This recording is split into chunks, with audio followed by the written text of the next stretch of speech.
So ఇప్పుడు నేను నా పేషెంట్స్కి చెప్పే డైట్ ఏదైతే డైట్ చెప్తానో దేనివల్ల పేషెంట్స్ ఇంప్రూవ్ అవుతున్నారో అది మీ అందరికి చెప్తాను. ఓకే, సో ఇది ఎందుకంటే చాలామంది ఫేస్బుక్, ఇన్స్టాగ్రామ్, యూట్యూబ్ చూసి వస్తున్నారు. చాలామంది రాలేకపోతున్నారు, మెసేజ్ చేస్తున్నారు, నాకు ఫోన్ చేస్తున్నారు, ఆ డైట్ అదేంటి అనేది నాకు అడుగుతున్నారు. సో వాళ్ళకి తెలియాలని, ఇక్కడ రాలేని వాళ్ళకి ఒక ఐడియా రావాలి కాబట్టి నేను ఈ మెసేజ్ మీ అందరికి ఇస్తున్నాను. ఒకటి నేను అందరికి సజెస్ట్ చేసే డైట్ పేరు కార్నివోర్ డైట్. కార్నివోర్. ఓకే, ఈ డైట్ కొత్తగా నేను కనుగొన్నది కాదు. సో ఇది doctor Shawn Baker, doctor Anthony Chaffee, doctor Paul Saladino, doctor Ken Berry, doctor Kiltz, doctor Philip Ovadia అనే కార్డియాలజిస్ట్, సో యుఎస్ డాక్టర్స్ వీళ్ళు, వాళ్ళ ద్వారా నేను తెలుసుకున్నా. సో ఫస్ట్ అది నేను నా మీద, నా కుటుంబ సభ్యుల మీద ట్రై చేసిన 3 సంవత్సరాలు. Amazing results. అన్ని రోగాలు, మా ఫ్యామిలీ ఉన్న రోగాలన్నీ పోయినాయి. స్వయంగా నేను 95 kgs ఉండే, ఇప్పుడు నేను 72 kgs. నాకు బీపీ, షుగర్ అన్నీ పోయినాయి. సో నా ఫ్యామిలీకి చేసిన తర్వాత నేను నా పేషెంట్స్ మీద ట్రై చేసాను. సో నాకు ఫాలో అప్ ఎవరైనా పేషెంట్స్ ఉన్నారు ఇక్కడ? డైట్ చేసిన వాళ్ళు ఉన్నారా? సో చేసిన వాళ్ళకి ఉన్నారు. సో వాళ్ళకి తెలుసు. సో ఆ డైట్ చేసిన తర్వాత నేను నోటీస్ చేసింది ఏంటంటే నరాల ప్రాబ్లమ్స్ ఆల్మోస్ట్ 80-90% సాల్వ్ అయిపోయింది. షుగర్ ఉన్న వాళ్ళకి నేను మెడిసిన్ బంద్ చేసినా కూడా షుగర్ పెరగదు. బీపీ ఉన్న వాళ్ళకి 75%, 80% బీపీ మెడిసిన్స్ బంద్ అయినాయి. స్ట్రెస్, యాంగ్జైటీ, పానిక్ అటాక్స్ వాళ్ళకి ఆ అటాక్స్ అని స్టాప్ అయిపోయినాయి, గోళీలు వాడకపోయినా కూడా. తర్వాత ఆటో ఇమ్యూన్ డిజార్డర్స్ ఉంటాయి. ఆటో ఇమ్యూన్ డిజార్డర్స్ అంటే మనకు systemic lupus erythematosus, ulcerative colitis, rheumatoid arthritis, Crohn's disease, ఇట్లాంటివి. సో ఇట్లాంటి వ్యాధులకు కూడా కొంచెం ఫోన్ ప్లీజ్. సో ఇట్లాంటి వ్యాధులకు కూడా ఏమైందంటే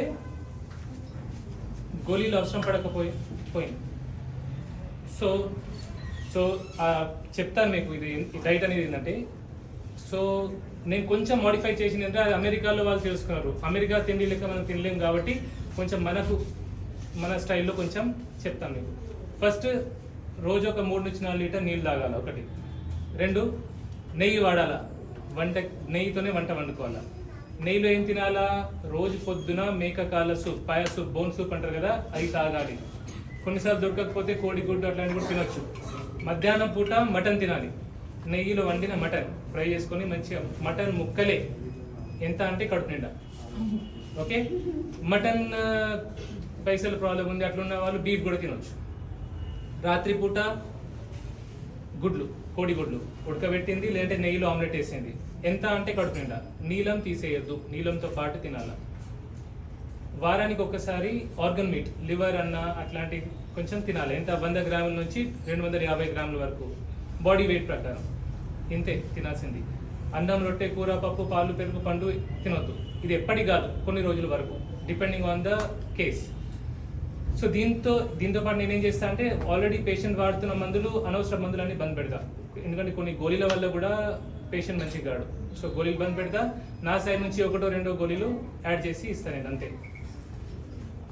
సైడ్ ఎఫెక్ట్స్ కొందరికి ఏమైతే అంటే, ఫ్యాట్ అనేది తక్కువ ఉంటే మోషన్ సరిగ్గా రాదు, మోషన్ టైట్ అవుతుంది. ఉప్పు తక్కువ అయితే కండరాల్లో నొప్పులు వస్తాయి, అంతే.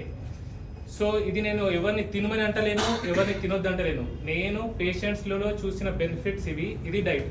వెళ్ళేటప్పుడు ఏమైనా ఇష్యూ ఉంటే నా పర్సనల్ నెంబర్ ఇస్తా హెల్ప్ చేయడానికి. 1 hour 11 to 12 మధ్యలో నాకు ఫోన్ చేసి ఏదైనా డౌట్ అడిగితే నేను హెల్ప్ చేస్తా.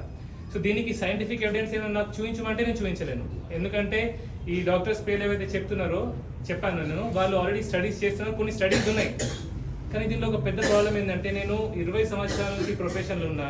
నేను MBBS, MD, DMలో కూడా నాకు పేషెంట్ వచ్చిండా, రోగం ఏంటి, దానికి ఏం టెస్టులు చేయాలి, ఏం మందులు వాడాలని ఉంటుంది. కానీ ఆ రోగం ఎందువల్ల వచ్చింది, ఏం తింటే వచ్చింది, ఏం తింటే రోగం పోతుంది నాకు ఎవరు చెప్పాలి. ఎందుకంటే ఈ స్టడీస్ మొత్తాన్ని కూడా ఫండ్ చేసేది ఫార్మా కంపెనీస్, మందులు తయారు చేసే కంపెనీలు. సపోజ్ ఇప్పుడు షుగర్ పేషెంట్స్ ఉన్నారు ఎవరైనా ఇక్కడ? షుగర్ పేషెంట్స్ ఉన్నారా? నా దగ్గర 1000 మంది షుగర్ పేషెంట్స్ ఉన్నారు సార్. నేను వీళ్ళకి రీసెర్చ్ చేస్తా, ఆ రీసెర్చ్లో ఈ డైట్ చేస్తా. ఈ డైట్ చేస్తే షుగర్ గోళీలు వాడాల్సిన అవసరం లేదని నేను ఒక షుగర్ గోళీ తయారు చేసే కంపెనీ దగ్గర వెళ్తే ఒప్పుకుంటుందా? ఒప్పుకో. సో స్టడీస్ అంతా ఈజీగా బయటికి రావాలి. ఓకే, సో ఇది పరిస్థితి. ఇంకో విషయం ఏంటంటే ఇప్పుడు నేను ఈ విషయాన్ని నేను చెప్తున్నందుకు నా ఫ్రెండ్స్ అందరు నన్ను ఒక కామెడియన్ లాగా జోకాలాగా కూడా చూస్తారు, కానీ ఇది నిజం. నాతో జరిగింది, నేను అనుభవిస్తున్నాను, నేను పేషెంట్స్ ట్రీట్ అవుతున్నారు. సో నాకు ఒకటే నమ్మకం ఏంటంటే మనం నిజాయితీగా ఉంటే, కరెక్ట్గా స్ట్రైట్గా ఉంటే ఆ దేవుడు మనల్ని చూస్తుంటాడు. నాకు ఎవరైనా నన్ను గౌరవించిర్రా, రెస్పెక్ట్ చేసిర్రా, నిందించిర్రా, నాకేం ఫరక్ పడదు. నన్ను పొగిడినా దేవుడన్నా నన్ను ఏం లేదన్నా నాకు ఫరక్ పడదు. ఎందుకంటే నేను చావుని చాలా దగ్గరగా చూసినాను 6 months బ్యాక్. నాకు అర్థమైంది ఏంటంటే ఇదంతా జస్ట్ గేమ్. సో దీన్ని పెద్ద సీరియస్గా తీసుకునేది ఏం లేదు. సో నాకు తెలిసింది మీకు చెప్తున్నాను. ఇంకోటి ఏంటంటే కానీ అప్పుడప్పుడు నాకు ఈ సమాజాన్ని చూస్తే కొంచెం బాధ అవుతుంది. నాకు ఒక ముసలావిడ ఉంటుంది, నాకు తెలిసిన 90 years ఆమె. ఆమె నాకు మాట చెప్పింది ఏంటంటే, బిడ్డ ఒక తల్లి 10 మందిని కంటది, కడుపులో పెట్టుకుని సాగుతుంది, కానీ అదే తల్లి ముసలి అయినాక బరువు అయిపోతుంది. ఏంటంటే మనం బాగా సెల్ఫిష్ అయిపోయినాం. సో నేను మీ నుంచి ఎక్స్పెక్ట్ చేసేది ఏంటంటే మీరు ఇచ్చే 500,000 రూపాయలతో నేను పెద్ద బంగ్లాలు కట్టేది లేదు, నాకు అది కూడా లేదు, ఈ బిల్డింగ్ రెంట్కి వాటికి సరిపోతుంది, 20,000 పోతాయి కావచ్చు. కానీ నేను ఎక్స్పెక్ట్ చేసేది ఏంటంటే మిమ్మల్ని కన్నా తల్లిదండ్రుల్ని, పేషెంట్స్ నుంచి ఎక్స్పెక్ట్ చేసేది మిమ్మల్ని కన్నా తల్లిదండ్రుల్ని, మిమ్మల్ని నమ్ముకొని వచ్చిన మీ పిల్లాన్ని, మీతో పాటు పుట్టిన మీతో పుట్టిన అక్క చెల్లెలన్నదమ్ముల్ని, మీకు పుట్టిన పిల్లల్ని మంచిగా చూస్తాను. ఇప్పుడు నాకు తమ్ముడు ఉన్నాడు, వాడితో నేను ఎప్పుడు గొడవ పడుతుంటా, వాడిని చెప్పింది విన్నాడు. నేను ఒకటే అనుకుంటా ఏంటంటే ఇప్పుడు నాకు కొడుకున్నాడు, నాతో గొడవ పడితే నేను వాడిని వదిలేస్తాను. సో నేను నాతో పుట్టిన తమ్ముడు ఎందుకు వదిలేను నేను? మనం పిల్లలకు అందిస్తాం. అదే మనతో పాటు పుట్టిన అన్నదమ్ములు అక్క చెల్లెలు కొంచెం గుండె ఎక్కువ పోయినా ఎక్కడ తక్కువ అయినా మనం గొడవ పెట్టుకుంటాం. ఆఖరి పోయేటప్పుడు తీసుకెళ్ళేది ఏం లేదు. సో ఇది నేను మీ అందరి నుంచి ఎక్స్పెక్ట్ చేసేది.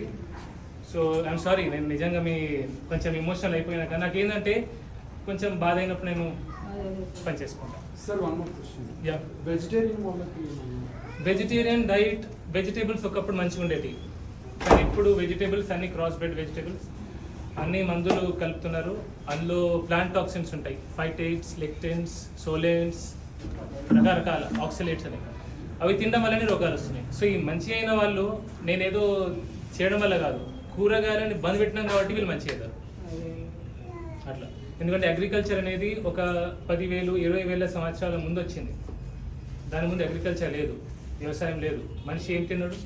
చంపిండు, జంతువుని చంపిండు, మాంసం తిన్నాడు, అంతే. సో చాలా లేట్ అయిపోయింది కావచ్చు, ఎండ కూడా ఉంది. అరే ఇది బటర్ మిల్క్ తెప్పి. ఓకే, అందరు కూడా ఒకటి, స్వార్థం వద్దు, ఓకే, గర్వం కూడా వద్దు. ఎవరు ఏ లైన్లో వచ్చారో అదే లైన్లో వద్దాం, లోపలికి వద్దాం, గొడవ పడద్దు. ఇంకోటి, నాకంటే గొప్ప డాక్టర్స్ 2 ఉన్నారు, కరీంనగర్లో ఉన్నారు. నాకు ఎట్లా అంటే వాళ్ళకి నేను ఖాళీ చెప్పుతో సమానం, నాకు చదువు చెప్పిన వాళ్ళు. ఒకరు డాక్టర్ జాన్ ఇజ్రాయిల్ సార్, ప్రతిమా మెడికల్ కాలేజ్ ఉంటారు, జనరల్ ఫిజిషియన్. ఇంకొకరు doctor Ravinder Reddy sir, cardiologist. సోమవారం కాబట్టి వెంకటేశ్వర హాస్పిటల్కి వస్తారు, కార్డియాలజిస్ట్. నాకు ఏమైనా డౌట్ ఉంటే నేను రవీందర్ రెడ్డి సార్ని, జాన్ సార్ని అడుగుతా. సో మీకు ఇక్కడ ఇబ్బంది అవుతుంది, వెయిట్ చేయలేకపోతున్నామంటే అని అడగండి. ఇంకోటి ఏంటంటే కొంచెం తొందర అవుతుంది, ఎందుకంటే ఇంతమందిని చూడాలి కాబట్టి అడిగిన క్వశ్చన్ మళ్ళీ అడగకండి. ఓకే, రిపోర్ట్స్ అన్ని రెడీ ఉంచి ఓపిక రండి. ఓకే.